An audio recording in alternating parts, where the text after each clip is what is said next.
Kulungan ang bagsak ng top 1 most wanted person region natin level matapos maaresto ng katingin PNP sa itinasang manhunt of Davao Oriental. Ang ulat mula kay Patrolwoman Daphne Pasaol.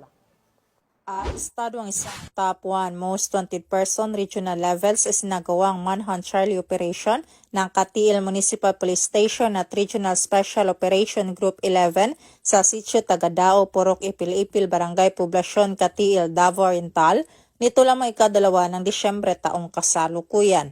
Kinilala ni Police Captain Marvin L. Parino Jr., Officer in charge ng Katiil Municipal Police Station ang suspect na si alias Mintoy, 36 anyos, residente ng Purok Kabak, Barangay San Miguel, Katiil, Davao Oriental. Ayon kay Police Captain Pareno, nahuli ang suspect sa bisa ng warrant of arrest na inisyo ng Regional Trial Court 11, 11th Judicial Region Branch 7, Baganga, Davao Oriental na walang kaukulang piyansa. Ang suspect ay nasa custody ng nasabing istasyon para sa tamang disposisyon at mahaharap sa kasong murder.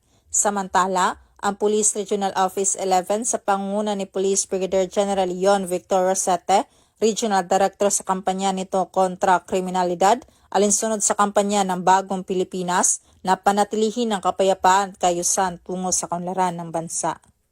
Mula dito sa Davao Oriental Police Provincial Office, ako ang inyong PNN Correspondent, Patrolwoman Daphne Pasaol.